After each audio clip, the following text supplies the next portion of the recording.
Morning, guys. How's it going? What's up, Jill? Welcome back, Jill. Repeater. I was saying that. I was saying that before you hopped on, Matt. She's our first You're our second first. time guest. You're It our seems first, very wordy. second time. Yeah.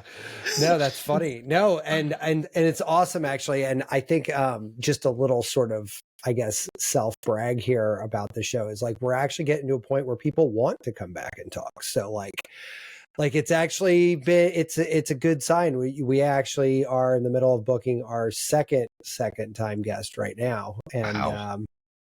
Very cool. And yeah, so it's exciting. I mean, and there's been a lot of changes on our end too. We're adding a bunch of like just stuff. We've got our own app like in progress now that's going to be fucking awesome. We're trying to make this a real thing, Jill. I need to talk to you. I'm thinking of making an app too. Oh, man. Yeah, we actually sort of oddly are collecting guests in various capacities that have all really raised their hand and said, hey, I want to kind of help do some cool shit. And we're like, well, we also want to do cool shit. That's the whole point of this thing is to do cool shit. So yeah, man, we're very excited. But like we started rapping and I was like, fuck, we got to hit record again because we have this chronic problem. But yeah, welcome back. I mean, happy to sort of like dive in there. So where we left off, you have since expanded your repertoire. Walk me into that. And like you were talking about how the microdosing on LSD kind of has a next day effect. And I couldn't agree with you more. It's a lot there, but I'm definitely curious to hear your experience with it. Well, I found my resource by going to an Iboga retreat. Oh, awesome. Yeah. That was fantastic. And was this more modern or was this traditional? You didn't get buried in the ground, did you? No. I want to do that so bad. Bark though. They kept it as ceremonial as possible. I gotcha. That's great. Yeah. Oh, wow. That's cool. I've been going through Get Ready for Girl Talk, guys. I love it. So perimenopause and brain fog is a real effing thing. Sure. We're not that far off in age, and we're both married, so we're well aware of what it's like. I have no idea what you're talking about. Lay this out for me. My wife is perfect. Yeah. Nothing ever changes. Yeah. No, nothing's weird here at all. Trust me. Nothing. I don't know why I'm getting yelled at all the time. Yeah. 50-50 there. Who knows? That's very true. It sure. does take two to tango. Yeah. But anyway, so I kind of asked around and said, I heard LSD microdosing for concentration. What have you heard? And the person was like, oh yeah, and this was literally the snapping his fingers. And I was like, okay, let me try it. And so what I found, I'm definitely a microdoser with that particular medicine. Trust me. Yeah. Because you have to kind of see where you are on the continuum. 100%. But I have found it's the kind of thing where if you're going to be really creative or have to focus for solid hours at a time, for me, I take it the day before.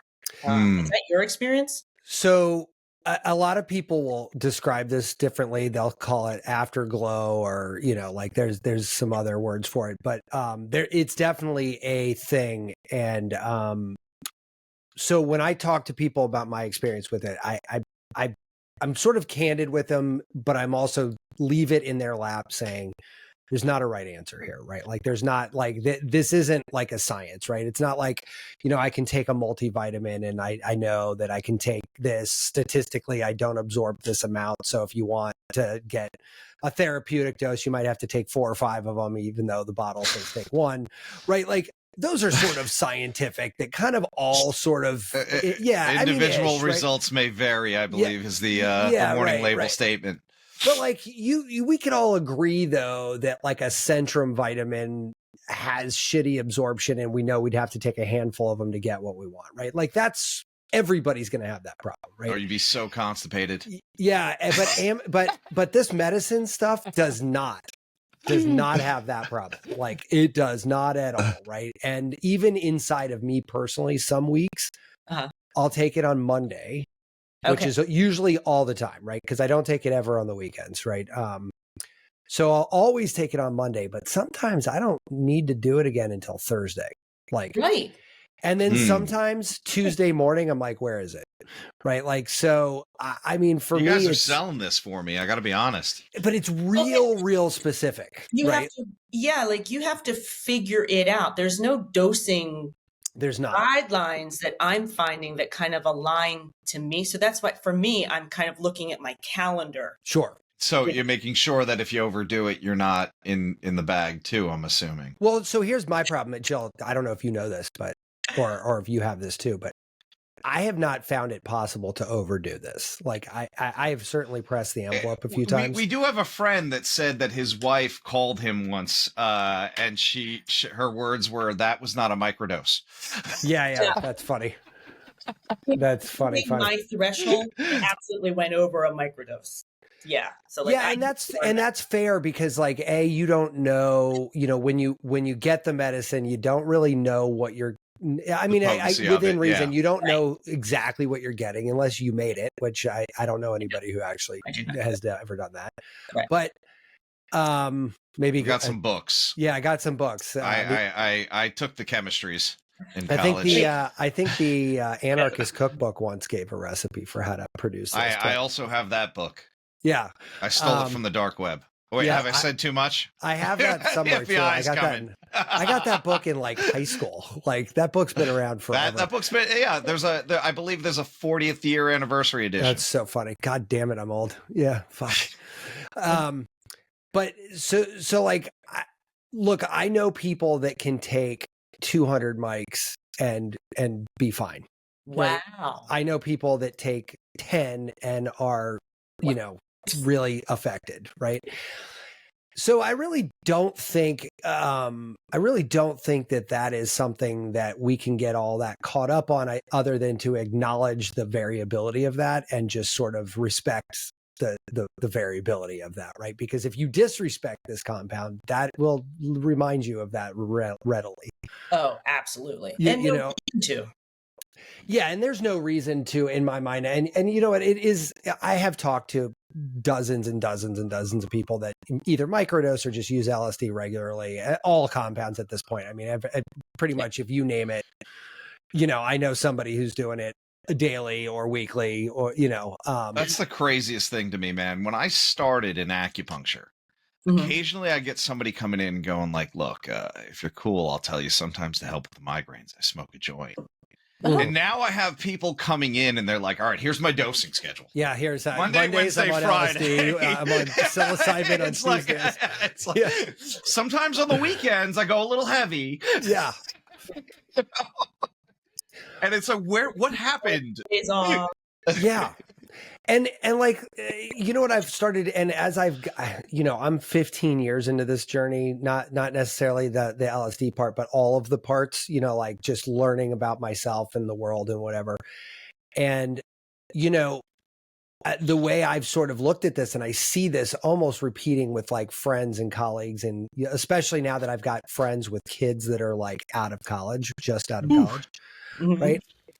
It's interesting because we all sort of follow a similar vibe, right? Like you get out piss and vinegar in the 20s and you're just like, fucking bring it on. And you're like, everything's, rainbows, and you're out, you're partying, you're doing everything that 20-year-olds do. Then you get into your 30s and everyone kind of has a family, but somewhere between 30 and 40, I'm seeing all these people start to wake up and be like, all right, we got all this prerequisite shit out of the way, right? I'm out of school. I got a family. Everything's kind of on a path. Now I've got all these other things that I didn't expect. I'm fucking depressed. I'm anxious. I'm freaking out all the time. My sympathetic nervous system's in crazy overdrive. By the way, what's a fucking sympathetic nervous system, right? Right. And like it sets people, we have so much more information. Tom, you hit the nail on the head, right? 10 years ago, nobody asked these questions. Now it's like, I mean, there's people like now I'm seeing people in their 20s, and I talk to a lot of programmers that tend to be younger, right? Sure. Those guys are all fucking with this shit. Like now that timeline's condensing, right? Like they're like, all right, well, I don't need to wait till your old ass is dead to wait till you're in your 40s to. Well, I think some of it is maybe that stigma too, right? I mean, that's definitely changed, right? We interviewed somebody that said she was a DARE kid, and I'm like, well, we were a Nancy Reagan Just Say No group, Yeah.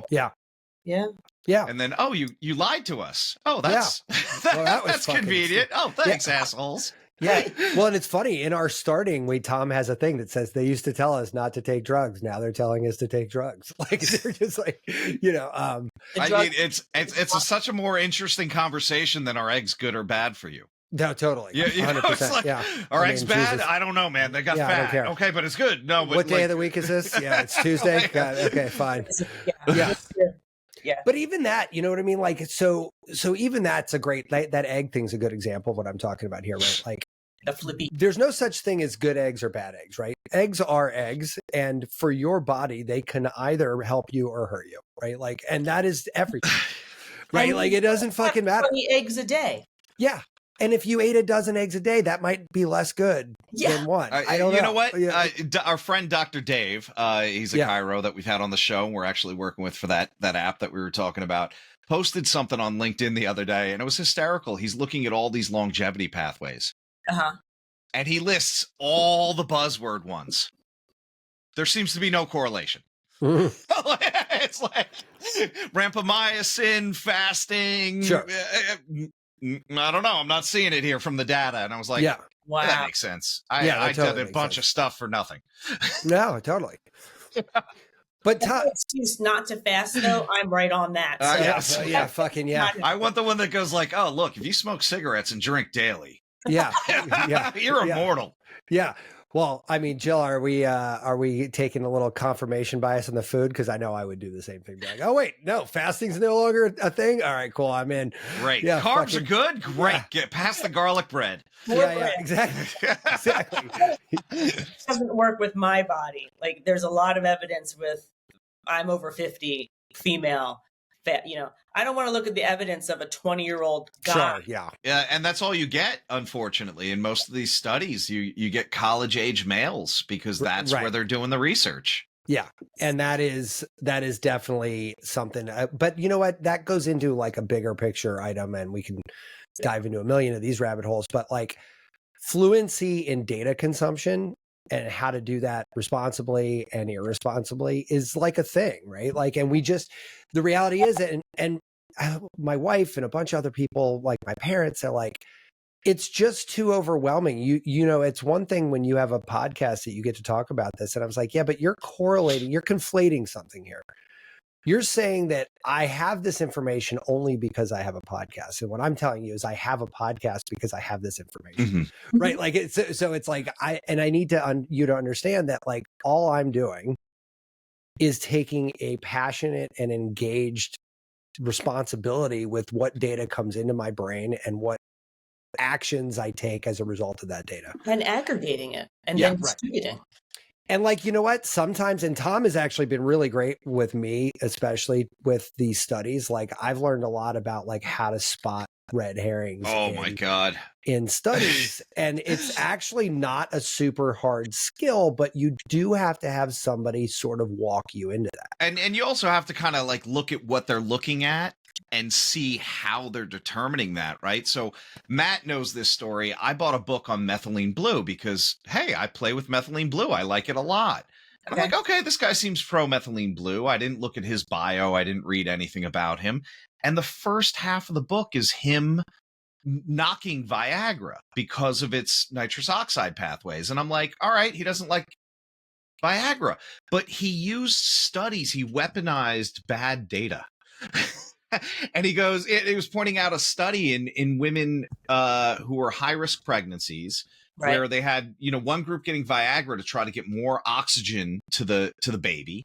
And then a group that didn't have it. And he goes, oh my God, 11 of the babies didn't make it to term in the group that got Viagra. And now he mentions that in the control group, 9 of them didn't. Well, statistically, and he goes, why were we giving babies Viagra? And it's like, well, 1, we weren't giving babies Viagra. 2, those women wouldn't have qualified for the study if there wasn't something very wrong. Right. It would be unethical to give a healthy woman a drug that we don't know what it does to a pregnancy. Right. So they're in crisis and I'm literally sitting there. We're getting an oil change. My wife is sitting next to me. I'm like, this motherfucker. She's like, what's wrong? She's like, are you reading something fascist again? I'm like, no, this guy's misrepresenting science. Yeah.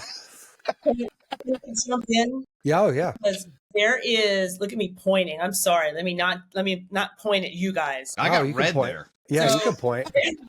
Yeah.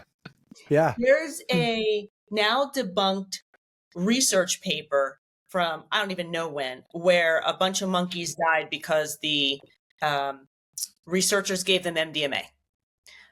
The research paper has been debunked because they didn't give them MDMA. They gave them meth. Right.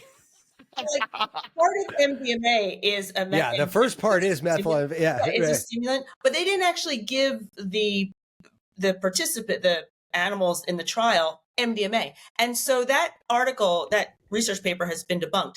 But I loved how you just said weaponized, because the Hill, with the FDA not approving MDMA therapy, Yeah. the Hill published an opinion piece by somebody. You know what? We're not even going to give that person credit. We're not even going to go beyond that. And sure enough, linked to that research. Absolutely. And even if they apologize, right? The apology's a whisper. Yeah. Think about every news story that's misproven. The retraction is one little line that you got to search for in the paper. Well, and that how many people read MDMA is toxic off of something that? Yeah, you know, and ABC will have it on the morning show. Yeah, you know, all of it. Yeah. And like the problem with that MDMA thing with Capitol Hill is that if you look into that, what was it, like 7 or 8 people that were on the panel that guided that, none of them were fucking credentialed to do this. No. All of them, every one of them, 100% of them actually like said in the same exact testimony. This is outside of my scope. Like, I don't know enough to comment on this, but if you're asking my opinion, here it is. And they use those in the testimony. And a lot of the stuff that they actually called out was either statistically irrelevant or outright wrong. Yes. Right. Like, and nobody was there to call bullshit on them.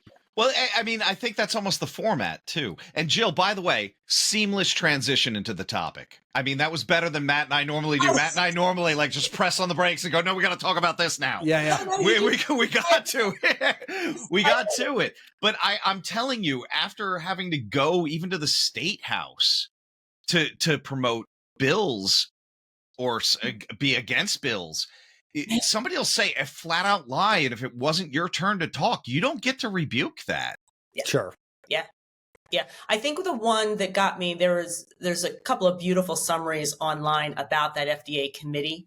And one of the most aggravating comments by one of the committee members is, I'm not sure why, and I'm paraphrasing, this is not what the woman said. The paraphrase was something along lines of, why are we investigating this compound? We have plenty of PTSD. What's the word? Plenty of interventions that heal PTSD. Have no results. See how badly I paraphrase? They have absolutely no results, and you lose a vet every 22 seconds to suicide. I almost jumped out of my chair that someone so ill-informed about the problem and the solution was on this panel and had a vote. There you go. And look, even with the abortion debates, right? So we don't have to dive down that hole, but there was a senator. Here's a senator. He goes and he's asking this doctor, well, there's a camera that you can swallow and it goes into your stomach, right? And he goes, and the doc's like, yeah, we can detect ulcers and ulcerative colitis, these things. And he goes, well, why isn't there some kind of camera a woman could swallow? And you could tell the doctor was like, how the fuck is this guy senator? Like, how did he get out of his house this morning? Yeah. Like, it's not all just one big tube, you idiot. It's from the stomach. Yeah, I mean, we have senators who don't actually... Like, of course you believe in creationism, you fucking moron. Yeah. I just want hate mail. I just want hate mail. I like any publicity is good publicity. I needed you guys today. Thank you. Okay. It is we've vilified intelligence.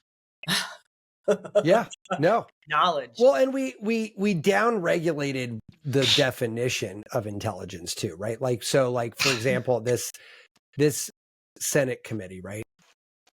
We assign them intelligence by virtue of the fact that they're the ones on TV talking. And the reality is like, they're not dumb people.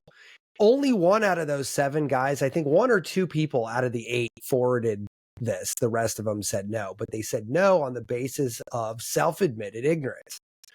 And we didn't have a chance to look at that and be like, so if 6 out of 8 people said they don't know enough to even comment on this, how the fuck are we using this?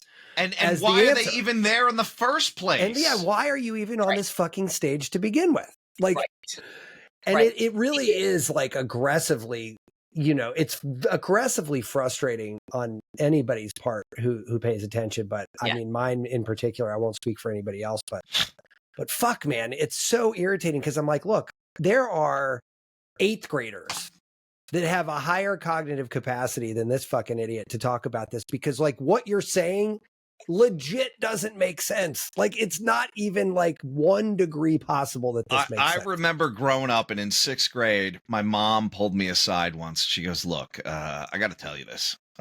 Just because they're adults doesn't make them smart. Yeah. And then she pointed to one of my friend's fathers. Yeah. And I've had to have a very similar conversation with both of my daughters. Like, just because they're an adult doesn't even mean they're literate. Yeah. It's like, I don't even think this person knows how to read. Yeah. It's crazy. And like when you look at like, God, what was the guy? I can't remember. There was a really, one of the ones that I watched basically broke down. It was a guy who worked either for MAPS or one of the guy was like really well researched on just MDMA in general. And he basically pressed play, let like 10 seconds go by and then stopped it and was like, and here's the problem with this. And when you went through his arguments, of which I got to say, I didn't necessarily track on all of them in the sense that I'm like, well, that might be pressing your agenda in this one. Mm-hmm. But a lot of the facts were just outright wrong, and mostly from a misunderstanding lens. Like the people who were they tasked with doing this didn't really understand the studies themselves, right? And they didn't understand like either the design of the study or or how to read the outcome the right way or whatnot. But like all this kerfluffle about the idea that the studies are unblinded. You know whether and the unblinded, that was the big one, right? Thank you. I forgot. One. Yeah. And yet the FDA, way back, I mean, they labeled this breakthrough therapy. They knew the trial design. What I found fascinating is that they knew the trial design all the way through. So there had to have been, this is like my mind, there had to have been something else in the data or some sort of word problem that they needed to call in this kind of uninformed group to kind of point these things out. Whereas the FDA has been involved in the trial design. You try to have a blinded psychedelic trial, I'm pretty sure you're going to know whether you got the medicine or not. Well, I wonder if you can induce a psychedelic experience by placeboing it. I'm going to totally tell somebody I'm giving them, like, I'm just going to hand them a bunch of little squares of paper and see what happens. Maybe breath work with one group and MDMA, but then they know. Yeah, but then you're still altering that person. That's not control. That's not that's not a true double blind. You have a different intervention. That's a side-by-side comparative study. I mean, there's just the FDA needs to, I wrote a LinkedIn post. I was like, I need to say the quiet part out loud. The FDA's current format is not encompassing of psychedelic medicines. And that doesn't mean that psychedelic medicines should not move forward. It means that we need to take a look at decades old ways of doing things and update them. Yeah, well, the double-blind placebo-controlled study is a gold standard, but it doesn't apply. Like, it doesn't apply to acupuncture either, right? So this is an argument we've had. Yeah. And in 2012, they said, look, you can't even use a sham treatment because you're still affecting the body. You're putting the needle in somewhere else. You're using a needle that's pressing against the skin but not penetrating. And we started to look at comparative studies where we actually outperform the standard of care time and time again. Wow. And that is where MDMA really shines, and people are forgetting that part. Right.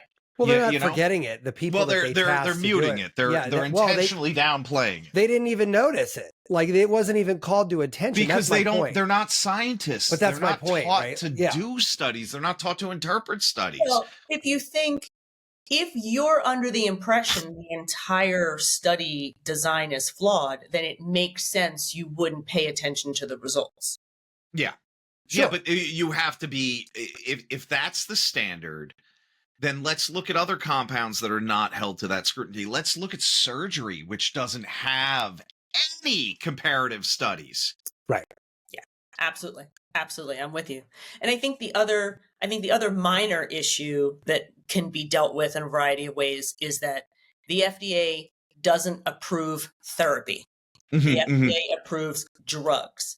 And everybody, the three of us sitting here, knows that you need to work with compounds sometimes. And if MDMA on its own cured trauma, every college kid in America would be completely normal. Rave would be completely fine, right? How weird would that be if they all came out of the rave with just like business suits on? Gotta go to work. Healing trauma. The kind of dilemma that the FDA is in, and you see other companies now saying, oh, we're not going to include therapy in our trial design. We'll include integration, preparation and integration, but they're going to work really hard to not have that word therapy. So I do, my personal Jill Sitnick opinion, not knowing anybody or any insider, I think that also kind of mucked up the wheels. But like MDMA is just sort of the latest victim of this. Like we talked about this a few years ago with cannabis, and they're saying like you can't use cannabis in a scientifically valid study because the variables of soil and water and light and all the things that are organically affecting it prevent the terpene expression, for example, of being identical in batch over batch. And you see this with like strains of cannabis all the time, right? For people that are paying attention, you know, lot number 1, 2, 3 and lot number 4, 5, 6 might have a 0.8% pinene expression in one and a 0.85 in another and a 0.78 in another one. And like, it's all ish. Just a tick under a point, but it's not going to ever be exact because like if you had like 5 minutes extra light or a drop of extra water, God only fucking knows, it's just too variable. Or even if there was some magic formula that you can water feed and everything exactly. Nature. It's fucking nature. Like it's shit's never going to be exact. Right. And so, you know, what they're trying to do with mushrooms in Oregon. Mushrooms is the same thing, right? It's like you can't do that. It just doesn't work. It's just really like, okay, this batch, well, you're only testing however many from the, like it's always going to be. Yeah, and that's fruit to fruit too. You know, that's not even within that same flush. They can be wildly different in composition. And this is why certain psychedelics don't pan out. Like what do they call it? Devil's cherries. A belladonna. No. That's why we don't fuck with belladonna. Why? Because one berry, you might be having a good time. 2, and your kidneys shut down. Right. Oh and that's on the same plant. Oh. Right. Yeah. So there's certain ones, especially it's the harmala alkaloids, I believe. I might be wrong with that, but there's certain ones that like, yeah, they're psychedelic. Most of them come from like Europe. They're not as cool as the other ones. And it's like, don't fuck with that one because little too much. Yeah, yeah, and it's well, how do you tell? Right, you don't. Lab analysis. You know. Now, I will say though that like mushrooms, the synthetic psilocybin, from everything I've read and seen, appears to react therapeutically in the same exact way as the organic version would with the clinical trials, an absolute ninja-like prowess when it comes to dosing, which I, from a therapeutic standpoint, we talked about that early on in the show, but from a therapeutic standpoint, dosing and to the belladonna thing, poison is in the dosing, right? Yeah. So, well, that's anything, right? Right. Yeah, it's everything. But I'm saying in particular, like, you know, you don't want, it's one thing to be like, oh, fuck, my kidneys shut down. And you're like, that we have to approach with like a great deal of caution. Yeah. but like it won't kill you to take too many mushrooms, but it sure could give you a really fucking bad day, right? Like if you fuck with that the wrong way, right? Like, Right. and setting is weird. Yeah, absolutely. correct, right? So like, you know, I think it speaks to the bigger point though, that the system itself is fundamentally archaic and needs to be expanded into. I mean, companies have spent millions and millions of dollars. All of us right here know that this is going to be in the billions very soon. And to have, and all of these clinical trials, you go to govtrials.com or whatever, clinical, whatever, there's like hundreds of clinical trials. And some of the big corporations aren't even posting their stuff there. So, and when I say big corporations, I mean big pharmaceutical. And they'll be the ones to crank it out the second the switch flips. Yeah. Yes, absolutely. Absolutely. And I remember when weed was starting to go legal, and there's like Marlboro had like you saw like packaging designs with like weed leaves on them, and I was like, oh, that's gonna fuck this up. Yeah, that's gonna be bad. Yeah. Corporations in there. Yeah. Yeah. You know what though? It I guess net though. I mean, look, not health related, but did you watch any of the senatorial things with like Zuckerberg or the CEO of TikTok or basically any technology guy ever? Right? And, like none of them knew even the right questions to ask. Like, I mean, these guys are fucking out of their mind. Yeah, I mean, Jesus Christ. The one guy was like, what was that? I forget who, one of the senators or whatever on the committee was like, does the TikTok touch your router? And the CEO is like, he's like, the fuck are you talking about? Of course it touches the router. Everything touches the router. How come I can't log into my email? Yeah. Update. Oh, yeah. So like, I mean, we're in this, and honestly, this is just going to get worse by the second, because I think they're all going to be dead soon. No, I'm not talking limits to avoid some of these people being there forever and completely out of touch. You got software designers who are microdosing for productivity, but you have senators be like, "Oh my gosh, that's awful!" Like, well, no, I'll raise you one on that one. Sure, you've got young people microdosing for clarity of thought and lifestyle optimization, and you've got senators pounding their third bottle of Jim Beam sitting in the bottom drawer of their desk, fucking their aide, popping handfuls of Viagra. Right? Like, and so like, look, through their worldview, this is how you operate. This is how you optimize. I pop a handful of Viagra to fuck my assistant. I pound a bunch of scotch.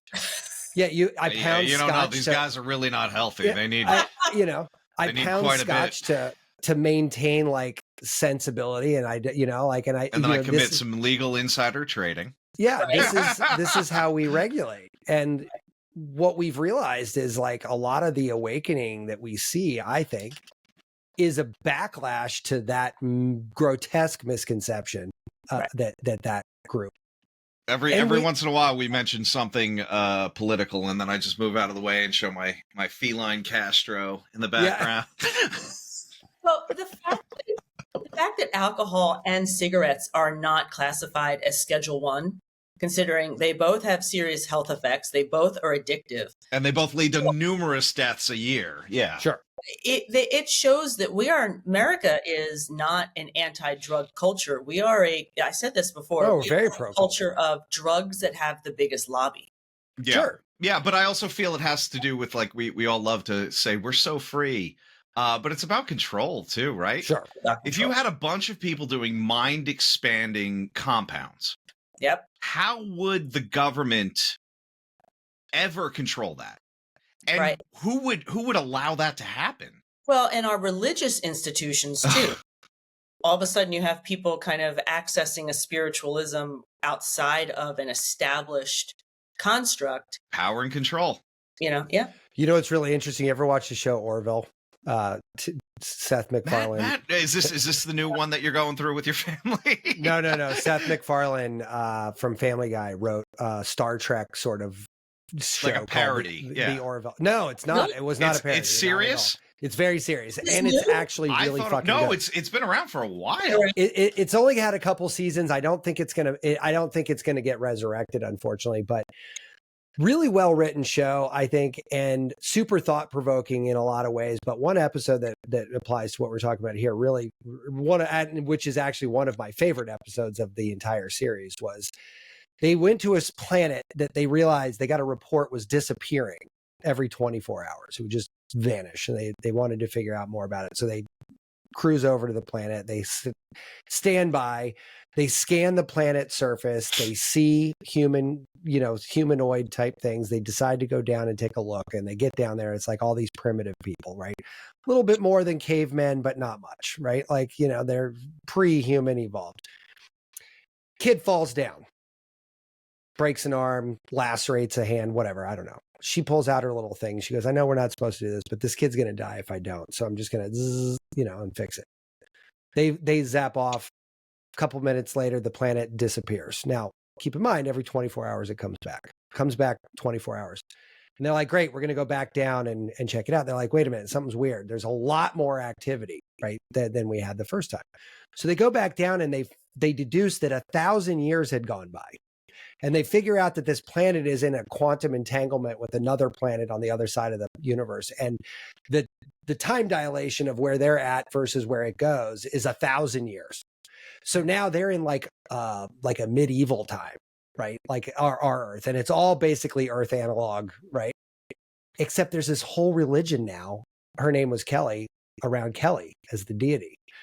And it was fucking awesome because now the entire planet worships Kelly, who was basically just this random chick who fucking laser gunned a laceration or whatever. There you go. Planet disappears again. 1,000 years go by. Now we're in the Renaissance or whatever. We come back. And now there's popes and bishops and cardinals all fucking to the Kelly church. And the crew gets like arrested because they're like, you're heresy. Like she's like, but I'm fucking Kelly. And they're like, yeah, right. But, and it's just so funny. So anyway, fast forward to the 1,000 years from now. Okay. Which I thought was fascinating. Their android robot character stays on that planet for 1,000 years to observe with them. Comes back because he doesn't age, and he comes back and he said, hey, listen, so Kelly's no longer a factor because they evolved past it. And they talk to the beings there who are like this weird glowing mix between like humans that we know now and like assimilated machine parts, right? And so it's like a new breed of human. And they're like, we couldn't get to where we are unless we took the journey we did. Kelly was an integral and vital part of our evolution. It's no longer where we're at. And the reason why is because we don't need to define all these things as God. We now know that we are part of a larger story. We are at a universal level, not a religion level, for certainly not a planet level. And it just was an interesting take because it's like, I think that like so many things that we're talking about, whether it's how to test compounds or spirituality or mind expansion, like the world was like that primitive Kelly, right? You had to have control because people were fucking stupid, and you had to like keep people in control to expand your empire, blah, blah, blah. But like at a certain point, that doesn't become necessary anymore. We're not really redefining boundaries anymore, like at a country level. And then like even the country boundaries themselves are a little fuzzy, right? Look at the EU. Who knows what country you're in? You're like, I don't know. I'm just driving around Europe, and so, I mean, my company's got people in 5 different countries. Like, I don't ever think about where they're at or where they're going home to when the workday is over. Like, that escapes my attention ever. So like, when I hear people get into like weird conversations that are like hyper nationalistic or hyper political or hyper like phobic of like MDMA, I'm like, this is kind of sad. You just can't see past your own boundary. And that's really the weird part in history where we're at. Like all the boundaries are weird now. Like there is no more boundary. Well, to be fair though, when people have zero exposure to an idea, they're going to be resistant to it. Our brains do not like change. Our brains are designed to keep us safe. And so for folks who only heard about that advisory committee or folks who only read that awful thing in the Hill, or folks that, whatever, they're only reading the propaganda. Mhm. It does kind of make sense how, according to our brain chemistry and the way our brains learn, that it seems scary because that's what we're being presented with. I think what is really sad is we just have, in a lot of ways, a media machine that cares about clicks and really scary headlines. Scary headlines make a lot more clicks than, Sure. oh my gosh, we could heal PTSD or, all that kind of stuff. And I know you kind of went around and around about, the generations of change. I just read a thing about saying, if only we understood how many of our myths and beliefs about the supernatural were really just attributed to people way back in the day who didn't before the invention of glasses. Right. Yeah. Well, we had the ghost hunter person on talking about how a lot of ghost hunting ends up being like faulty wiring, right? Yeah. Like, it's like, Yeah. and so, but that's, again, we don't have to call that God anymore or Right. religion because we know it was a fucking Romex wire. Yeah, we that also got don't have clipped. to hide from it, Right. We can expand our thinking and realize, hey, wait, something I was told to believe in, tradition is just peer pressure from dead people. Maybe I don't have to follow tradition. That's a great way of putting it. Yeah. But what's funny is, like, if you take another order of magnitude higher in this conversation and you look outside of all of this and you go into like technology even, right? Mm-hmm. There's a huge movement towards decentralization. Like the whole like Web3 space is all about decentralization. Well, why is that? Well, because centralization doesn't work. I mean, it's got its purpose. There's a lot of practical It got us to application. here. It got us to here. Right. But like decentralization is no longer the only option. And so when you look at decentralizing money, who freaks out about that? Every country. Every country. Yeah. God forbid that number goes to zero for me. What are we going to do? Yeah. Right. And like, who was it was it Sapiens or one of those kind of books who's like, we're the only organisms that have ever existed that have currency. We're it. Like we I don't know. I heard that penguins give each other like shiny rocks. Crows will give you gifts. Crows will give you gifts. I got squirrels that sometimes leave some shit around for me. Yeah, those are gifts. Those are like things like those aren't like, here, I'll give you this dead mouse. He's not giving me an invoice after that. Yeah, right. Here's a dead mouse in exchange for bird seed you leave out for me. Thank you very much. Like that doesn't it just doesn't exist. And listen, I'm not saying we go to like animal kingdom over here, but I am saying that like there's a lot of practicality in decentralization, right? Like in saying, you don't own this. We own this. We all own this, right? Mm-hmm. Like, and that's why I think like people get all pissed off about, free speech and everything like that. And especially when it comes to decentralization, they're like, well, because one of the big possibilities, not Tom's going to get lit up here. One of the big possibilities with decentralization is we can say there's a common ledger of knowledge that agrees on the following things, right? And that is an ever building corpus, right? Sure. If you get somebody, some rogue politician, to say something, or some rogue, influencer on TikTok or whoever you're talking about, that says something that's totally false. The Earth is flat. The Earth is flat. They're the making a comeback too. The Holocaust didn't happen. Show me the cruise ship upside down. Right. Yeah. Any of these things that we can have somebody who tries to rally a cause around. Well, we know what rallies a cause. We know how algorithms work now. We know the psychology of how this works. Like, yep. Fear. You can now stop that dead in its tracks in a blockchain world, in a decentralized world, because you can basically say, no, that's wrong. The whole planet says you're fucking full of shit. And before that thing even makes it out, it gets auto-corrected, right? Like, and that's like one of the many potentials of this, right? And people are like, well, that means you can't have a dissenting view. Like, well, that's not what that means. There's a difference between a dissenting view and blatant falsehoods. Correct, right? And that's where, I think vanilla is better. That's an opinion. That's something that like you can support by your own beliefs but like, I don't believe these people should exist. That's kind of right. Is a problem. Well, and saying that the Holocaust didn't happen is absolutely is like lunacy, factually inaccurate, right? Like, I mean, it's, and so that's the kind of thing. I'm not talking about the vanilla or the you're right. No, but like I'm of the mindset like, look, you just don't get a microphone anymore. Right. You know, well, no, you can get most people microphones. But that's the better you're not part. allowed to talk. No, but it's the better part. In this system, you can give everyone a microphone and it doesn't matter what they say because it auto mutes if the shit is wrong, right? Like, you know what I mean? Like, and if they get into a thing where you're just like, no, dude, that's not true. There's no need to fact check. I mean, that's way off if it ever happens, but people get terrified. But I also feel like people don't care. I mean, you have fact checkers all the time now, and I don't care. I'm still voting for him, or I don't care. This is what I believe. Because because while there is a reality, every single one of us views that reality through our perspective.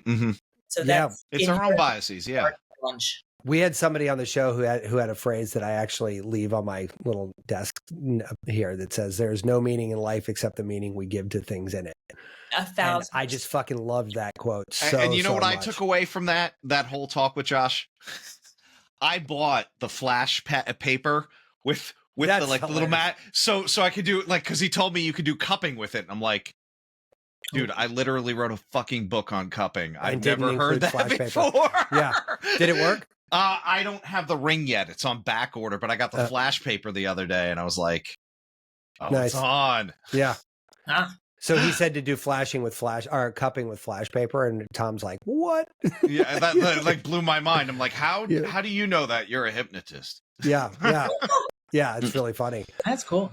But like, I guess the question is like, if we just keep following the bouncing ball here, is at the end of the day, like, do all of these sort of uncomfortable things that we're dealing with now, right? Like, do they just force a reevaluation at some point in the near future of everything? Like, it's almost like we just need a whole set of new yardsticks, right? Like, we just have to like say, okay, we might not have to throw this all away, but we certainly have to reevaluate how we measure things. We absolutely need to evolve or upgrade. I always said to my teachers who were doing their lesson plans for the following year or the year later, we need to upgrade. We need to upgrade. You can't be using the dittos with the blue fucking dittos. God damn, go high kind of thing. Like, you killed me with that. I love dittos. Hot. That smell was amazing. Like, I love that smell. You get a test and you're like, love that smell. But it's time to upgrade. And I think, or update. Yeah. I'm sorry, update. I think things, it's really weird in our society that some things are like, boom, full 180 turn, and other things are like incremental 5%, 5%, 5%. You have to just keep updating. Yeah, and I think that's something we all kind of forget, because I think when I was a kid, and we've already established we're all similar ages. When I was a kid, there was a right answer to things. Like, you learned a thing and that was it. You kind of put a pin in it. You're like, all right, cool. I learned this thing. I did this thing and I got there, right? Yeah. Like, I got a high school diploma, check, right? I got a college diploma, check, right? I got married, check. I had a kid, check. Like, everything's like a list. Like, I have to work through the list. And if you have to relearn I would be anything, fine letting that go, though. That list system is horrible for everybody. The list but that's the reason I think we're all in this problem, right? Because if you have to go backwards and redo something on the list, and you were told that the list was the list, and you just keep moving forward, this is a one direction list. It's not a bi-directional list. Yeah. You don't go backwards. You only go forward. But that's wrong. Like, that doesn't, like, that was never right. Like, we were fucking outright lied to. And Tom, I think the reason why people say, hey, despite the fact check, this is still what I believe, it's because they don't want to fucking back up a minute and be like, yeah, that was wrong. Yeah, and Matt, I've told you this, and we did a lot of shows during COVID, that I had two nurses from two different hospitals on my table right after we reopened. And both of them said, before the patient was intubated and then eventually died, the last words two different patients said were, "This can't be happening. It's all a hoax." I hold no belief that true in my heart or head that I would be on my deathbed going, yeah, no, I'm still right. Right. Like, oh, I fucked up. It's probably what's going to be my last word. I'm sounding like the doctors. Yeah, yeah. And the doctors don't. How does the mask work? If I shit myself, it still comes out of my underwear. Right. Yeah. Right. Yeah. And you're like, oh my God. Yeah. No.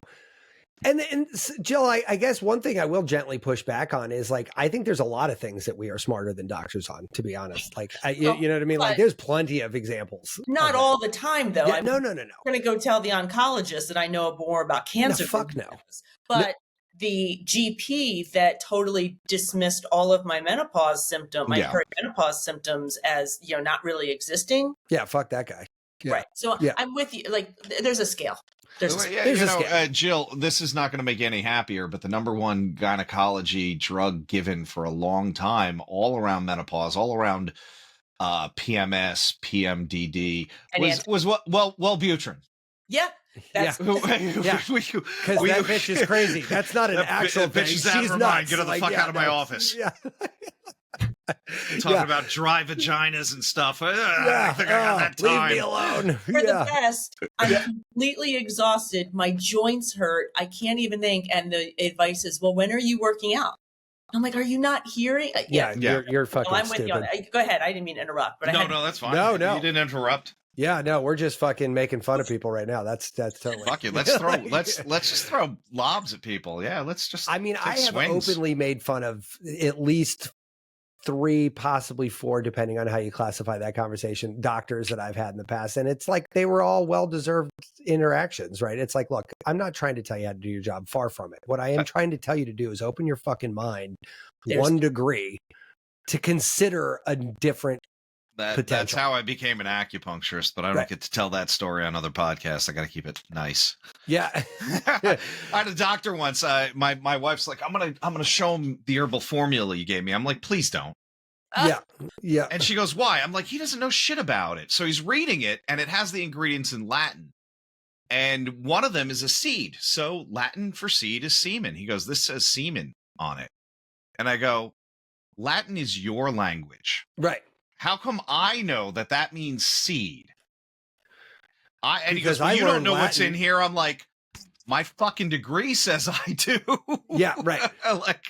And the last time that guy looked at Latin was in med school. So he doesn't fucking remember that shit. He should have retired. He was definitely past his prime. But again, that doctor mentality, that old doctor mentality. Is the same fucking thing I was telling you about these lists are unidirectional, right? Like those doctors said, okay, we learned all this shit. We move forward. That's it. That's it. We don't move backwards and re-examine.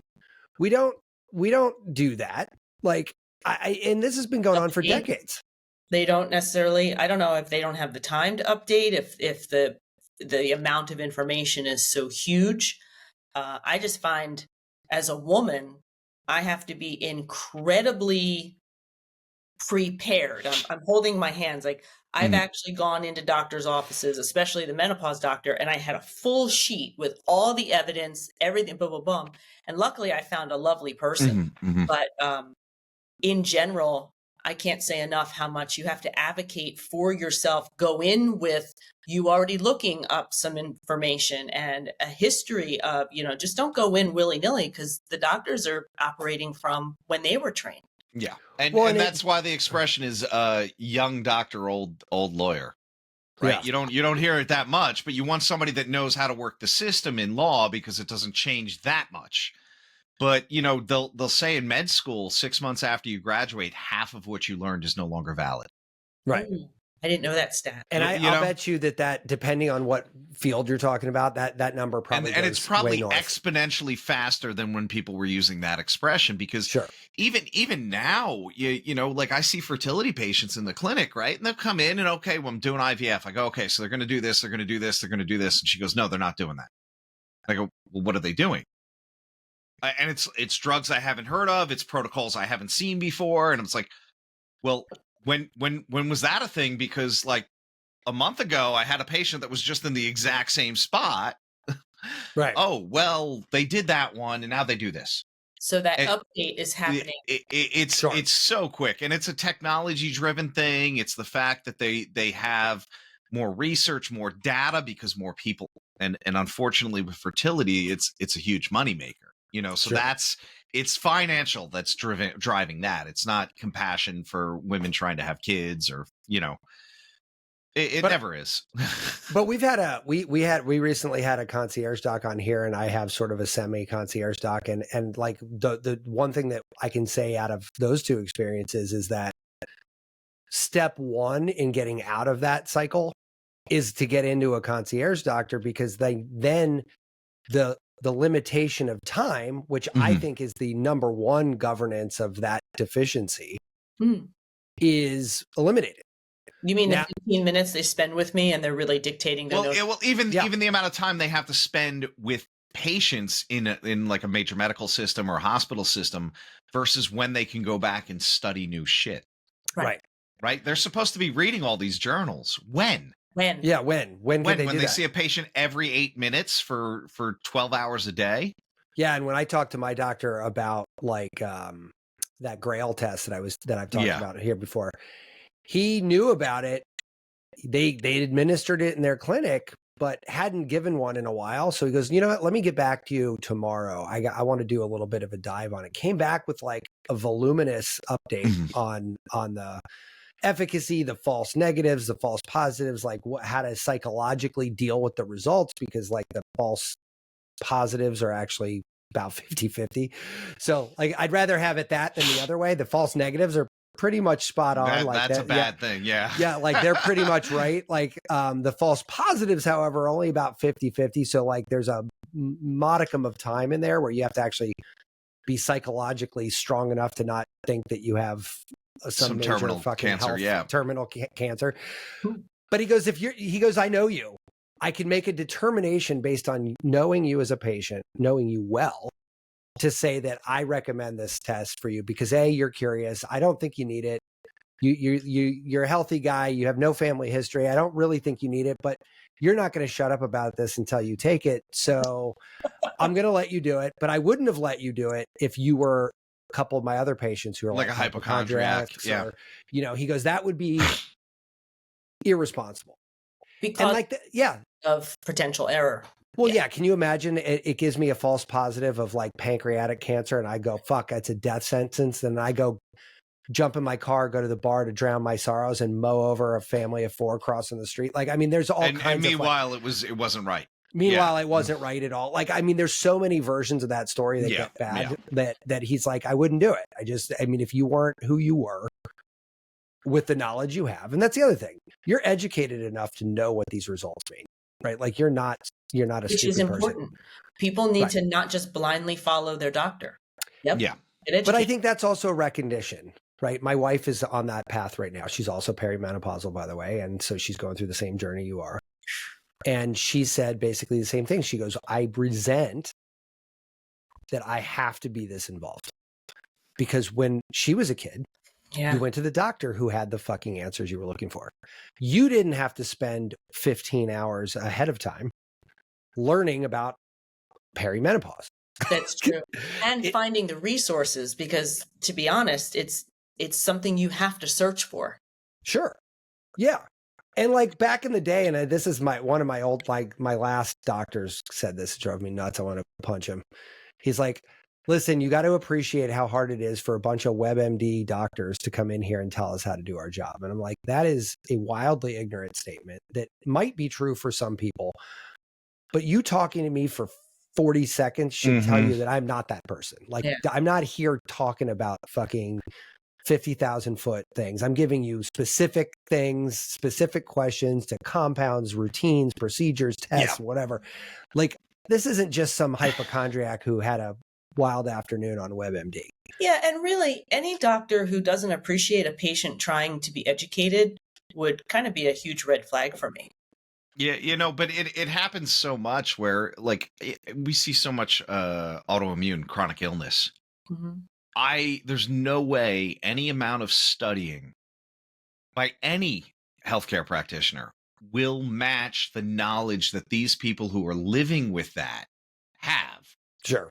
Right now, they might have some things that are like, well, that doesn't sound safe at all, or that's definitely not the right rabbit hole to jump down. But if you ask them and they're like, oh, I read about this, I read about that, or they'll bring up something I've never heard of before. And it's it's sad that they have to be that way, because in the same way with perimenopausal symptoms, I don't believe you. You're making it up. You know, I that can't be happening. That's not right. That's not how my male body works in the Right. 50s. Well, even if it's a female, if you tell that to a 20-year-old female, they'll go, "Oh, wow, that must suck." Yeah. You know, and yeah. Are you drinking enough water? Yeah, you know, it's like maybe you're dehydrated. You know, the best one was, did you sleep? Yeah.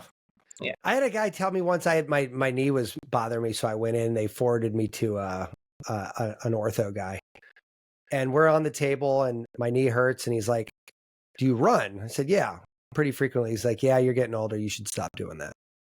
And I was like, "This is your fucking answer? Like, I've been here for a minute and a half. Your expert diagnosis and you know is to stop absolutely running? nothing about my health history, anything that, yeah. Right. And then you know what? I did feel vindicated though, because I had like 100 and I think 6 or 107 degree mobility in my knee, and I was hurt. And I come back, and like the next test, he's like, "Did you stop running?" Like, no. And now I've had like 113 degree, range of motion. He goes, "It went up." I'm like, imagine that. You fucking cure the problem, and my knee goes back to normal function. And he's like, and there's always like, well, I guess you got through this. I forget what his thing was, but it was always sort of like, I wasn't wrong. You just got lucky, right? Like it was never like this like idea. Yeah, I don't understand taking away something somebody likes too. Like, look, if it's injured, maybe back off for now. Maybe here's what you need to do, but to just blanket statement, never do that again, is kind of ridiculous. I mean, if somebody came in and they're a heroin addict, never do that again. That makes sense to me. Yeah. but let's like, not do that. Don't do a thing that gives you a lot of positive health benefits because you got a little like ouch here. That seems, hey, Matt, you might need a knee replacement at some point, is a very different conversation than don't do that. Yeah. And that doesn't sound like he was even prepared to have that conversation either. No, and like, this goes on and on. We don't have to go through every example, but my wife's got TMJ as well, and I got a Beamer, Matt. They're basically one of our sponsor type folks on the show, and I've been using it and love it. And honestly, my ankle went away in like a week. It's been months and months. I couldn't get rid of that thing no matter what I did. Ice, cold bath, hot tub, fucking didn't matter. Like elevate, rest, nothing worked. 7 days on a Beamer, gone. Hasn't come back, like completely gone. And so I said, "Hey, does it work for TMJ?" Now, meanwhile, Tom saw the x-rays and the films on her, and it's like she's got a mechanical problem, right? She's got scar tissue. She's got this and that. She won't fucking do it because her doctor's like, there's no evidence. Meanwhile, but it's not going to hurt you. But it's not going to hurt you. Like it only could make you better. Meanwhile, I go online and I start poking around. There's a whole field of dentistry using specifically the Beamer mat for TMJ because it's good at its job.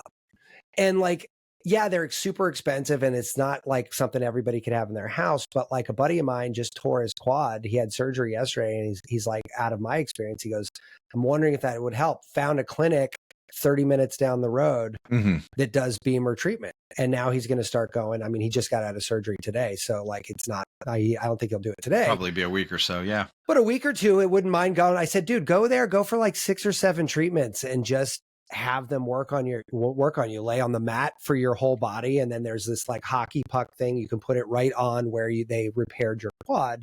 And I'm 100% sure this is going to not hurt you and can only potentially help you. Like, right. Like worst case scenario, you wasted a couple bucks. Like stop. Like don't. But meanwhile, doctors are like reticent to suggest those kind of weird things because they're fringe or they don't work. But again, there's no testing and no company that's making a ton of money off of that test. Well, there's a company making a ton of money on the equipment, but that's about it. Yeah. Beamer's making a ton of money on the equipment. Beamer's making some good money, but they're also more reasonable than a lot of the other companies. But I'll tell you what, and this is absolutely like a personal like plug. That shit works like a fucking charm. Like it is a goddamn ninja at its job. It is so like now to the point I'm like, okay, so now if I don't use this every day, like, am I the asshole? Cause like, I know it works. Like, you know what I mean? Like, is that, I don't know, but how could you possibly track every one of these variables across the entire planet, right? Like, it's like, that's the thing. Everything has changed. Mm-hmm. You can go, there's a beamer craziness in every topic under the sun right now. AI makes that even exponentially worse. The shit that I'm watching, that Parkinson's AI, is mind blowing. Like, years, decades of Parkinson research. All of a sudden, they've trained up this AI and they did it really, really well. And now it's blowing the doors off of things. Other AI models generating proteins. And I think this one started psychedelic compounds. There was one that was like cranking out like 1,000 psychedelic compounds a minute or something. Yeah, that are all like not occurring in nature, haven't been discovered chemically. Just by knowing what the basic template of what psychedelics look like, where they bond to in the brain, and what fits in those receptor sites. Yeah. And if you look at that over enough time, and you have an AI that has instant recall of every piece of data it's ever been fed, then you start to see patterns that we can't or have not yet seen. Right. I mean, there's protein synthesis that's coming out of that Parkinson's that are designing proteins more efficient than what's found in nature. Like, we couldn't do that. Nature can't even do that. Like, we couldn't do that. Now, we don't know if they're going to work or anything. This is just hypothetical, or I guess theoretical right now. But like, in 5 years, are we just taking shots of those things just as a Parkinson's vaccine? Like, it sounds crazy right now, but like, is it? Like, I don't know. Like, I don't think it is. 5 years ago, we would have said AI was fucking crazy.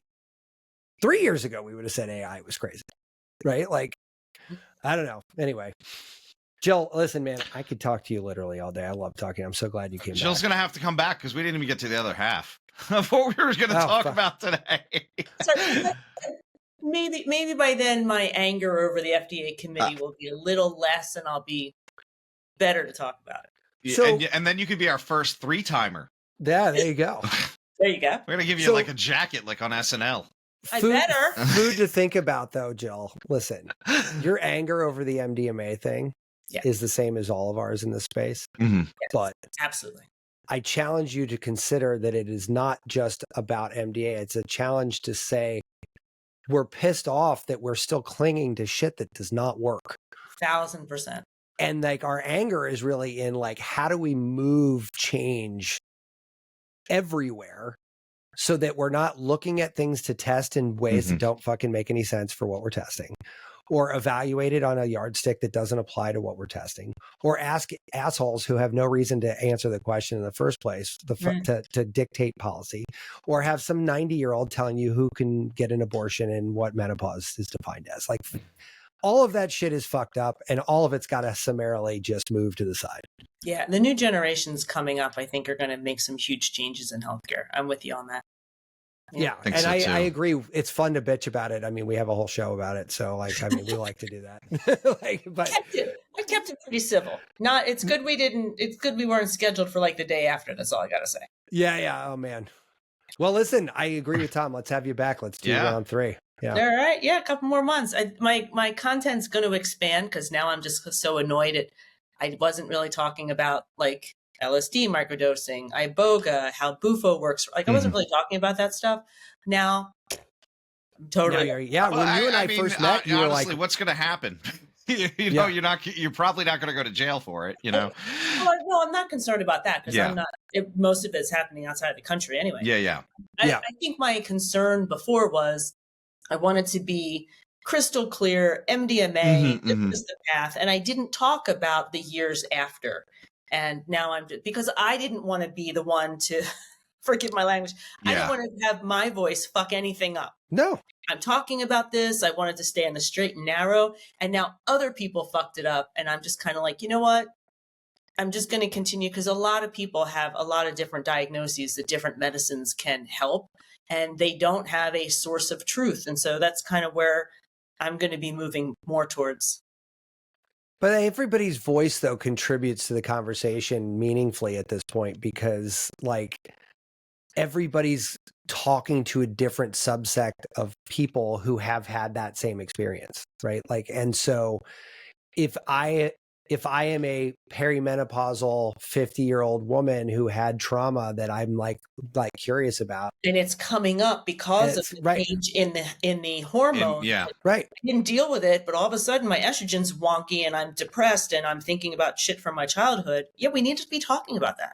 Well, you need to be talking about it, right? Like we need to have you like on a show like this so you can talk about it. But like Tom and I could talk about menopause and be clinically accurate in what we're saying, but it doesn't resonate. I know so much about menopause. Yeah, like I'm joking. Right. I'm joking. But yeah, I know what I've been told. But like we don't have, but like we could be as accurate as ever, but it wouldn't matter because like we're not women going through menopause. So what the fuck does it matter? Somebody who's had the experience of it. Right. Right. So that's where, when we talk again in 6 months, there'll be some other content to just, I can't even tell you how many people, I would say easily 1 every 2 weeks, I get a call from someone in a crisis point or something of that sort. Mm-hmm. And, you know, a psychedelic is not necessarily the solution, especially in a crisis point. And then even what medicine for what their issue is, because the crisis point is not always PTSD. Yeah. So sure. We just talked about having to research and your wife kind of like angry that she has to research. I get that. At least I can try to aggregate a lot of content so they don't have to go to 20 different places on the internet to look around and sift through it as well. Yeah. Well, you know what ends up helping too, especially if you're bringing original thought to the table, is that your 20 things on your site, Venn diagram with 15 other things on another site. And in another site. And you get that credibility. And you get the credibility in the sense that it's not just my thought, it's the actual, evidence-based. Yes. Yeah. And if you hear enough, I mean, look, everything I know and everything I think we talk about on the show didn't just come up because Tom and I read like a tweet about something stupid. Like it was usually like this culmination of hundreds of interactions with that piece of data where we were able to sort of like weed out good, bad, bullshit, crazy, synthesized. I totally consider that to be part of my. Don't go on Reddit and think that 1,000 milligrams of MDMA is a good thing. Like, no. Yeah. Are they saying that on Reddit? Yeah. Like, oh my god. Or is that under the "That's not how drugs work"? I love that. I love that subreddit. It's hysterical. It's people bragging. This is how much I took to like blow out my serotonin. I'm like, you're crazy. Yeah, no, fuck those people. Happy They're ridiculous. Talk to you guys in another 6 months. All right, where do we find you again? Let's restate this for the record. How do we where do we send people? How do we talk to you? Like what all that needs? JourneySage.com. I am increasing the resources there, and you're going to see different video content probably in October, expanding beyond just MDMA on the Journey Sage channel on YouTube. The JourneySage.com and the Journey Sage. What's the channel on YouTube called? Just the Journey Sage. The Journey Sage. Got it. Nice. I'm awesome. Old. I can't remember various. No. Listen, that's okay. Look, Matt's not tipping the hand too much, but I will. Yeah. We're having AI pull it out of the transcript and posting it right on our website. Yeah. Matt has become somewhat of a ninja when it comes to AI. I don't blame you. Opus AI for podcasters is amazing.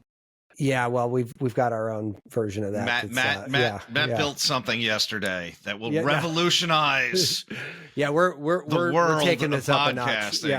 Yeah, we're taking this up a notch over here. But yeah, no, it is nice. I listen. At the end of the day, all of this is in service of exactly what we were just talking about, right? Like, I want to amplify everyone who's been on this show and everyone who's going to come on the show. Like, I just want to amplify their voice on things that I think are meaningful. Like, look, we have plenty of conversations here that are dumb, but like, that's why we haven't done an episode with just the two of us in a long time. Yeah.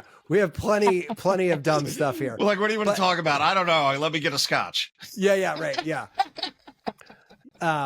But yeah, I mean, like, I want to help amplify this, and if we can help kind of meaningfully bend this conversation, like that's really the only thing I want to do. So help people.